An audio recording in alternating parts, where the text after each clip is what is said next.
नमस्कार, आप देख रहे हैं आईनेट सेहत और मैं हूं आपके साथ सोनल भारद्वाज। सेहत से जुड़ी हर एक वो बात जो आप जानना चाहते हैं और हम अपने इस कार्यक्रम के माध्यम से आपसे शेयर करते हैं। सेहत के बारे में हेड टू टो सब कुछ बताते हैं और ये कोशिश करते हैं कि आप अपनी बॉडी के हर पार्ट के बारे में बेहद जागरूक रहें, बेहद अवेयर रहें। इसी सिलसिले को आगे बढ़ा रहे हैं आज और बात कर रहे हैं वर्टिगो की। वर्टिगो जानते हैं, वर्टिगो के बारे में बहुत से लोग जानते होंगे, बहुत से नहीं जानते होंगे। तो आज डिटेल में बात करेंगे कि वर्टिगो है क्या। और ये वैसे तो बहुत साधारण सी बीमारी है, कहते हैं चक्कर आते हैं, हर किसी को आते हैं, हर कभी आते हैं, लेकिन क्यों आते हैं, ये कितना गंभीर है और इसके बचाव के लिए क्या करना चाहिए, सब कुछ समझेंगे, जानेंगे। और इसके लिए खास मेहमान भी हमारे साथ हैं। तो कहते हैं ना, दुनिया गोल है। दुनिया गोल तो है, लेकिन अचानक से जब ये लगने लगे कि दुनिया आपके आसपास घूम रही है ना, तो ये कभी बहुत अच्छा लगता है, लेकिन कभी बहुत तनाव का कारण भी हो सकता है। तो आइए समझते हैं कि ऐसा क्यों होता है और वर्टिगो का इससे क्या कनेक्शन है।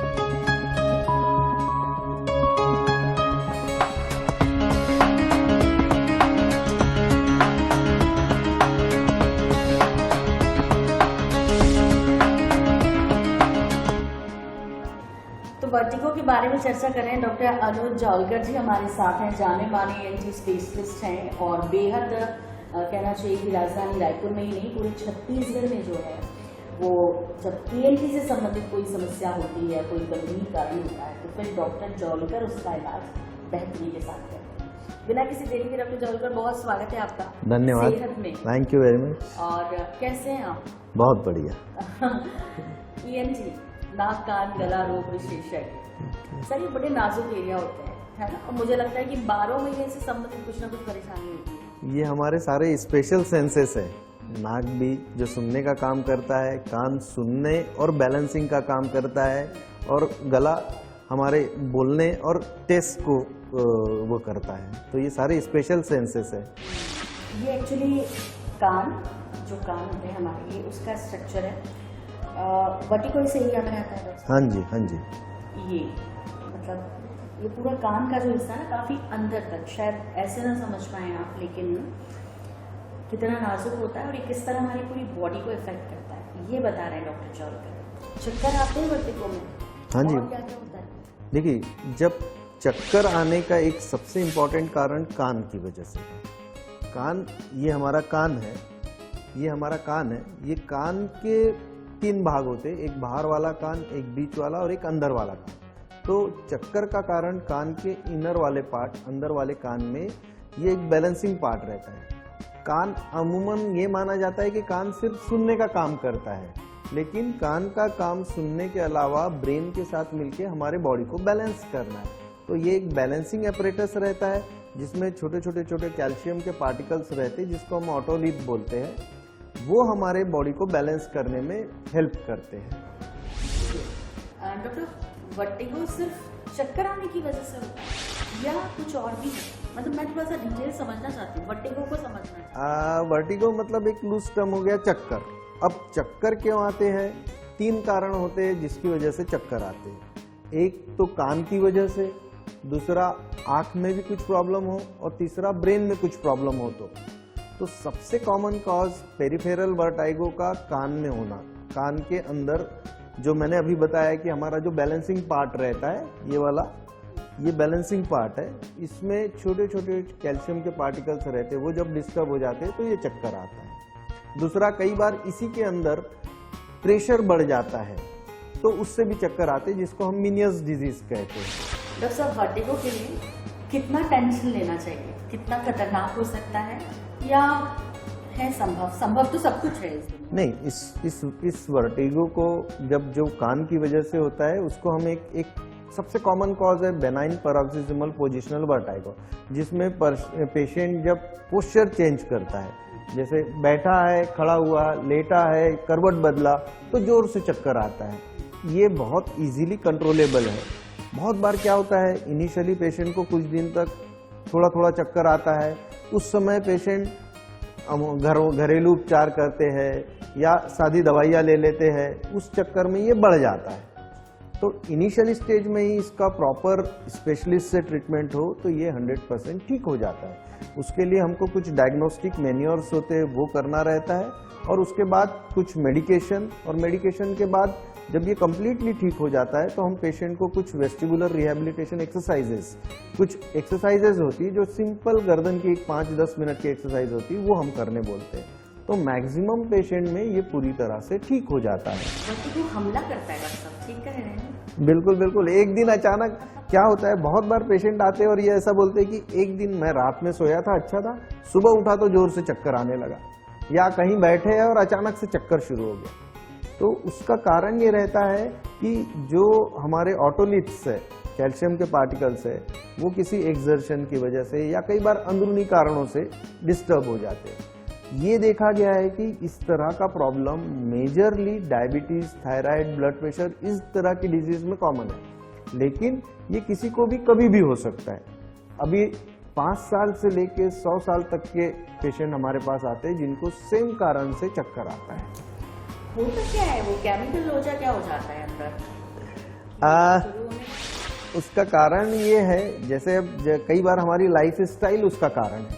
हमारा एक्सर्शन हो, टाइम से खाना पीना ना हो, सोना पूरा, नींद पूरी ना हो, या और भी दूसरे प्रॉब्लम रहते हैं जिससे जो ये मैंने बताया है, ये वाले पार्ट में ये हमारा सेमी सर्कुलर कैनाल्स है जो कान के पर्दे के काफी अंदर रहता है, उसमें ये पार्टिकल्स डिस्टर्ब हो जाते हैं। दूसरा, कई बार ऐसा होता है, एक मिनियस डिजीज करके होती है जिसमें यहाँ पे इन्फेक्शन, ये प्रेशर बढ़ जाता है उससे। और तीसरा, कई बार इस एरिया में इन्फेक्शन हो, वायरल इन्फेक्शन होने से भी कई बार चक्कर आता है। कोविड को लेकर और कोविड के बाद में वैक्सीन को लेकर बड़ी बातें हो रही है कि बड़े दुष्प्रभाव हो रहे हैं, इसका कनेक्शन तो ये ऐसा हो सकता है क्योंकि उस दौरान नाक कान बड़ा डिस्टर्ब हो गया। बराबर। कोविड से इसका कोई रिलेशन नहीं है और ना वैक्सीन से कोई रिलेशन है। वैक्सीन को लेके जो भ्रांतियां हो रही है वो सरासर गलत है। उस समय वैक्सीन जरूरी था और लिए, इसीलिए लोग आज है जिनको वैक्सीन नहीं लगा, हाँ सेफ है। सर, ये अटैक जो करता है ना वर्टिगो, कितनी देर के लिए करता है? ये पर्सन टू पर्सन वेरी करता है और ये डिपेंड करता है कि उस डिजीज की सीवियरिटी कितनी है उस पेशेंट पे। कई बार तो ये सिर्फ फ्रैक्शन ऑफ सेकंड के लिए होता है और फिर पेशेंट को ठीक लगने लगता है, और बहुत बार ऐसा होता है कि पेशेंट को हमारे पास स्ट्रेचर पे लाना पड़ता है। इतना सीवियर होता है कि पेशेंट थोड़ा भी मूवमेंट नहीं कर पाता है। तो ऐसे केसेस में भी ये पूरी तरह से ठीक हो जाता है।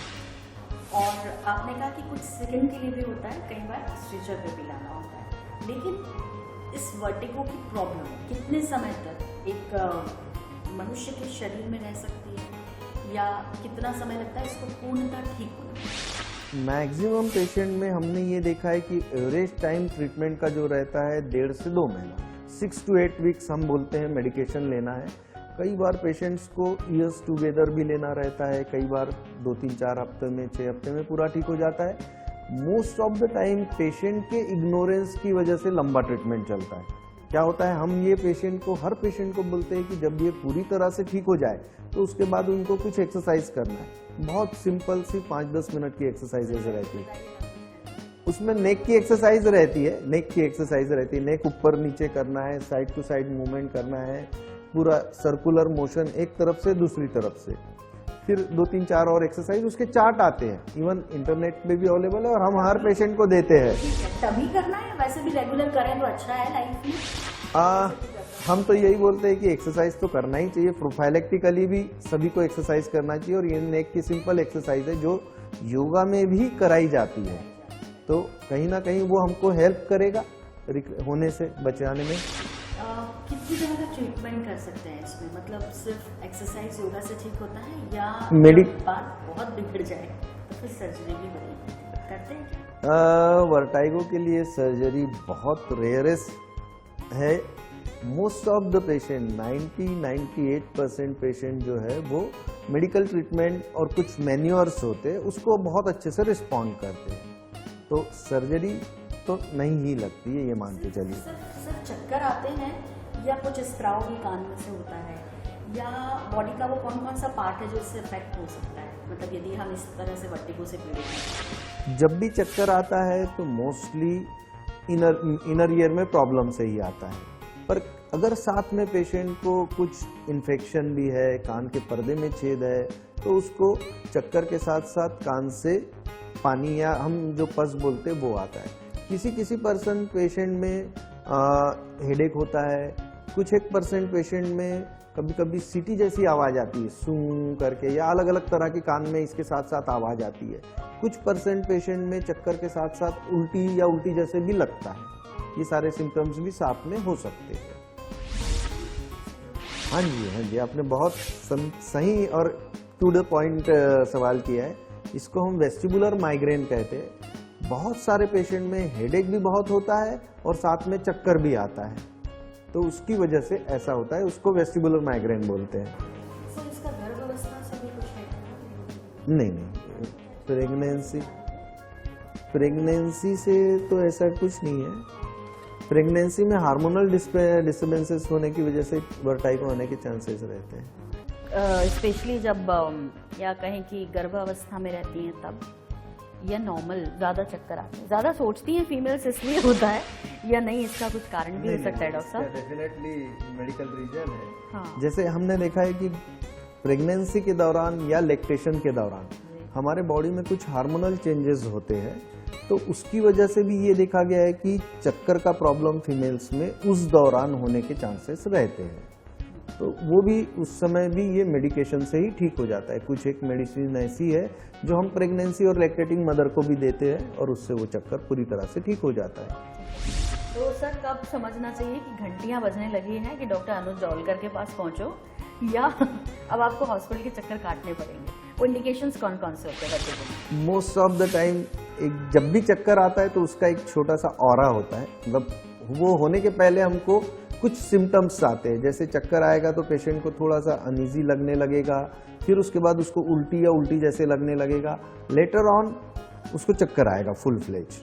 तो बहुत बार पेशेंट को लगता है कि नहीं, ये तो शायद मैंने कुछ खा लिया है या कुछ एसिडिटी हो रही तो ऐसा है। पर अगर ये रिपीटेड होने लगे तो आपको इमीडिएटली अपने आसपास जो भी ENT स्पेशलिस्ट है उनसे इमीडिएटली कंसल्ट करना चाहिए। मौसम का कितना प्रभाव है डॉक्टर साहब इसका? मौसम से तो कोई डायरेक्ट रिलेशन नहीं है, ये कभी भी किसी भी सीजन में किसी को भी हो सकता है। ऐसा तो इस तरह के सिम्टम्स यदि हैं तो आपको सचेत हो जाना चाहिए। बहुत लंबा इलाज चलता है डॉक्टर साहब कि नहीं? नहीं, मैंने जैसे शुरू में भी बोला है कि इसमें usually 4 to 6 week, maximum 8 weeks medication लेने पे 90-95% पेशेंट में ये पूरी तरह से रिजॉल्व हो जाता है। उसके बाद का पार्ट बहुत इंपॉर्टेंट है, वो एक्सरसाइज। वो एक्सरसाइज पेशेंट को लाइफ लॉन्ग करना होता है। बहुत बार क्या होता है, पेशेंट को ठीक लगा, 2-4 महीने एक्सरसाइज किए, उनको लगता है अब तो हम पूरी तरह से ठीक हो गए और वो बंद कर देते। इस केसेस में हमेशा रिकरेंस होता है। मैक्सिमम पेशेंट में फिर 2-4-6 महीने में फिर से चक्कर आने लगता है। लाइफ स्टाइल तो नहीं है सर इससे जुड़ी हुई कहीं कुछ? लाइफ स्टाइल भी डेफिनेटली एक मेजर रोल प्ले करती है। इसमें मिनिमम 7 to 8 आवर्स की नींद अच्छे से होनी चाहिए। जो स्मोकिंग, गुटखा या अल्कोहल वाली हैबिट होती है ये टोटली बंद करना चाहिए। और मेडिटेशन और योगा तो आज की लाइफ स्टाइल में सबको करना चाहिए। वो एक मेजर पार्ट पे प्ले करता है इस तरह की लाइफ स्टाइल डिजीज से रोकने में। कुछ और तो नहीं छूट रहा डॉक्टर जो वर्टिगो के बारे में जरूर आप शेयर करना चाहेंगे? मुझे लगता है हमने 360 डिग्री वर्टिगो को कवर कर लिया। जैसे वर्टिगो में पूरा घूम जाते हैं, हमने उसके सारे आसपास की सारी चीजों को घूम लिया है। थैंक यू डॉक्टर साहब, बहुत सारा शुक्रिया आपका। धन्यवाद। आपने इतने व्यस्त टाइम में हमारे लिए वक्त निकाला, थैंक यू वर्टिगो के बारे में समझाया लोगों को। तो वर्टिगो सिर्फ चक्कर आना ही तो होता है, इसमें चक्कर आ सकते हैं, कभी साधारण भी आ सकते हैं और कभी बेहद असाधारण आ सकते हैं। तो जैसा हम हमेशा कहते हैं सेहत में आप लोगों को कि कभी भी किसी चीज़ को ना इतना लाइटली मत लीजिए। एक बार आया ठीक है, हो सकता है बहुत सोच रहे हैं, ओवर थिंकिंग कर रहे हैं, लेकिन कई बार जब आपको कानों में घंटियाँ सी बजती सुनाई दे ना, आपको लगे कि दुनिया पूरी घूम रही है, तो एक बार ना मोबाइल से हटकर, टीवी से हटकर डॉक्टर के पास ज़रूर जाइएगा कि ये हो क्या रहा है। फिलहाल सेहत में हम आपको अपडेट करते रहेंगे और नए नए विषय लेकर हम फिर आते रहेंगे। फिलहाल सेहत की पूरी टीम को दीजिए इजाज़त। नमस्कार।